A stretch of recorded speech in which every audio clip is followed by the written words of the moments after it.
Hey guys, it's Alex, and today I'm here with a book review for A Book of American Martyrs by Joyce Carol Oates. This is an adult contemporary novel about a man who shoots up an abortion clinic. He murders a doctor and one of the volunteers at the clinic. It's told in perspectives from the man who did the shooting, his daughter, and the daughter of the abortion doctor who was killed. It's not so much of a plot-driven novel, it's this catastrophic event, and then it covers the characters and the fallout from this event, and how it affected the characters' lives. I gave this book 4 stars, but like with the other Joyce Carol Oates book that I read, I'm not sure how much I actually liked this book. I enjoyed the experience of reading it quite a bit, which is where that rating comes from, but I do have so many issues, and it's hard for me to really reconcile those issues with how I felt overall. But I did enjoy the experience, and honestly, that's the most important thing for me. To start with, I think one of the more important things to talk about is Joyce Carol Oates' writing style, because it's very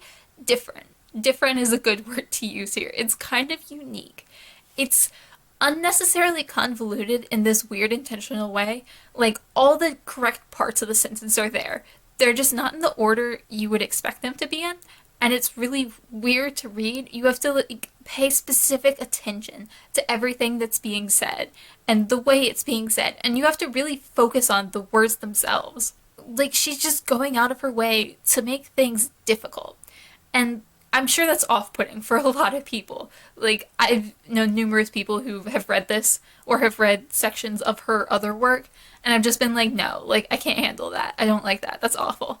And I understand why, but I kind of like it. I like the way it forces me to pay attention to the words, every single word, to pay attention to the order of the words and the syntax, and it's not normal, so I have to actively engage in the writing itself, and I really like that. It's really interesting and entertaining, and I do pay attention. I pay close attention to the other books I read, but there's something different when the writing style is just so unnecessarily convoluted, where you have to put like the pieces back together in the order that they're meant to be in. That's really interesting and enjoyable to me. She's definitely an author that before you pick her up or decide to read a whole book, I definitely recommend trying an excerpt, because you might be very much turned off by the writing style. And I've only read the 2 books. I don't know if that's how it is overall, but they've been very similar in the 2 books that I've read. But definitely, if you're interested, try an excerpt first of her work, just like a couple of pages, and that's kind of how it is overall. I also really enjoyed the story overall and the narrative and watching it all unfold. It's a linear storytelling, but it kind of has an almost non-linear feel to it, although it does happen in chronological order for the vast majority of it. It happens in order. It's just because it's not entirely cohesive and connected, it feels a little bit non-linear, but in a way that I really enjoyed, that made it interesting to follow, and I don't know if that's explained well at all, but I found it fascinating. There are some time jumps, but it's more about the characters and how disjointed the characters themselves feel, that give the story that slight hint of disjointed that non-linear stories often have, and it was fascinating. Like, it made it just a tiny bit difficult to follow, but in that way that just makes you pay a little bit closer attention, that I also really enjoyed, much like with her writing style. But my biggest issue with this book, and I think this might have been similar to Carthage as well, that I also read by her, my biggest issue was that I didn't buy into the characters. Like, as people, I didn't believe them. They didn't feel real to me. It was interesting to read their stories, it was interesting what they were thinking, but they never felt real. Their motivations didn't make sense, and I think part of that was because Joyce Carol Oates seems to like to write characters who are not neurotypical. They have brain damage or learning disabilities or mental illness that really impacts how the story is being told and how their narration is.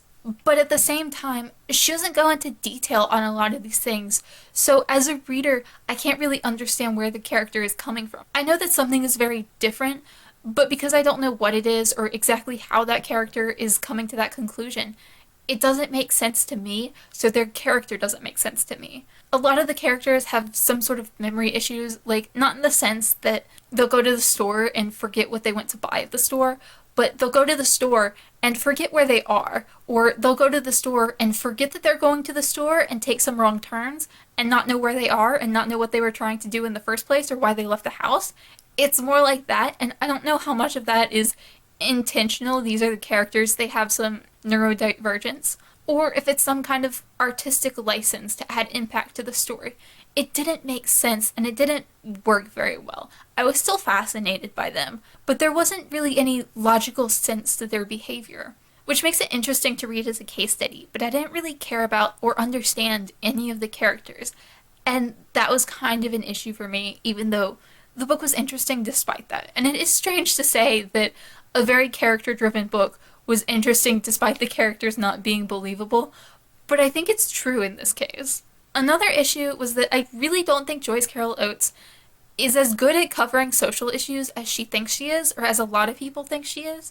It felt like she hit on a number of controversial issues and some non-controversial issues that still require some sensitivity. And she likes including things like abortion, adoption, the death penalty, war, the prison system, ableism, just like a whole list of things. And they cover a wide range, some of which are highly controversial, like abortion, and some of which are just normal social issues that are pretty much accepted, like adoption. But all of them have some kind of issue, and none of them are handled particularly well, in my opinion. The abortion discussion in this book didn't feel like it had the depth or the nuance that it really required, or that I expect from a book that is all about the controversy surrounding abortion.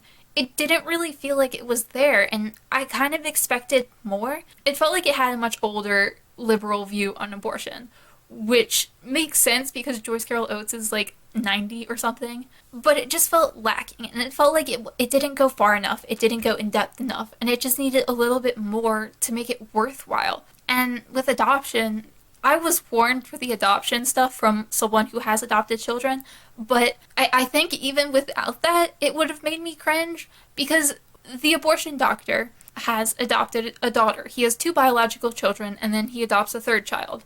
The amount that that girl is othered from her family throughout this entire book, she's never once treated as family, not in the narration at least. And I don't mean specifically by the characters, I mean by the story itself. She's not treated as part of the family. They'll get together to do family things and just not include her. She's never actually a character in this book. She's referred to, but she never actually appears on her own. And it was just so much cringe to read, and it felt like completely unnecessary, honestly. If they completely removed that character and the whole adoption thread and changed nothing else, nothing would be missing, and I really hate that, and it wasn't handled well, and it was irritating. Like, I was warned for that, but I honestly believe that I would have noticed that and I would have cringed at that even if I hadn't known anything going into this book. But it just felt like that for all the sensitive issues that she covered, that there was a little bit there. She tried to do it. She tried to be very provocative and go the distance and, like, discuss these difficult issues, and it never really felt like she quite made it. Also, within the adoption, a point that I forgot to mention is that the girl is Chinese. She's adopted from China. The family itself is white. It's, like, always a little bit racist. This, like, vague little tinge of racism whenever they refer to her. And they talk about, like, the Chinese daughter, and they constantly refer to her as a doll. And it made me very uncomfortable. One other thing that Joyce Carol Oates really likes to do a lot is go off on these tangents of things that really don't matter and have nothing to do with the overall story.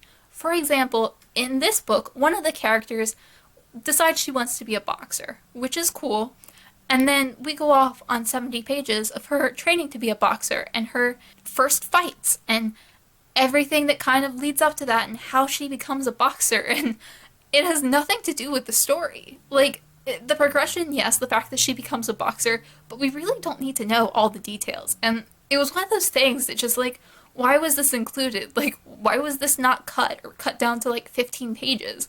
Like, I could have handled 15 pages of that, but 70? It was, like, kind of absurd, and one of those things that really makes me feel like no one forces Joyce Carol Oates to edit her books down to, honestly, kind of what they should be. I also really didn't care for the ending of this book, and that last point kind of leads into this because the whole boxing thing led into the ending. It didn't feel like it fit the story. This was such a messy story. And I don't mean messy in a bad way, like with too many storylines or anything. I mean all the characters and all their feelings and everything that happened, all the trauma that these characters went through. It was messy.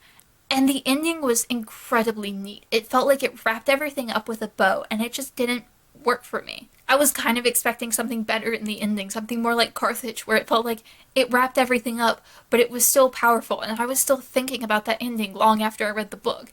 In this, the ending was just sort of like, oh, well, I guess that's it. It didn't feel like it led anywhere that was important. It just kind of put a little bow on it and said, there you go. And I really didn't like that.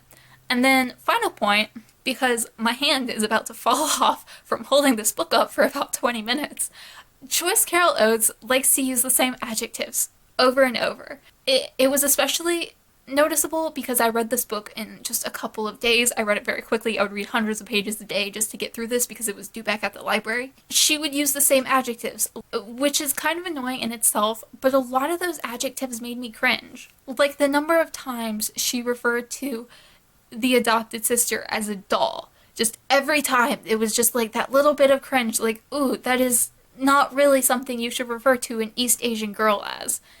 That's uncomfortable. Or the fact that one of the characters in this book is constantly compared to a cow. Her appearance is constantly referred to as a cow. And the specific word she used was heifer. Like, constantly. More than a dozen times I noticed her call this girl a heifer. She also used bovine several times. Like, it was throughout this entire book. And it was really unnecessary. Like, there's no need to constantly compare your female character to a cow. Like, if it was once or twice, I maybe would have just been like, okay, that's kind of gross and moved on. But it was constantly throughout this book. And it wasn't other characters. It was the narrative. The narrative was describing her as looking like a cow. And that pissed me off. It pissed me off. But it was fascinating. I like being fascinated by books. I like being intrigued. Even if I have issues, I have so many issues with the book itself, I was interested in this from start to finish. Even with the boring bits, even with the ending that I didn't like, or the uncomfortable descriptions. It was fascinating. And at the end of the day, that's what I want from a book. And I kind of think I like Joyce Carol Oates. I can see why a lot of people wouldn't. I don't know that I would really recommend this book to many people. I'd definitely say read an excerpt first so that you can kind of get a feel for her writing style, because it can be kind of rough just to pick it up and not be expecting it going in. But I enjoyed it. Let me know down below if you've read a book of American Martyrs and what you thought of it if you did. And as always, thank you guys so much for watching, and I will see y'all again soon.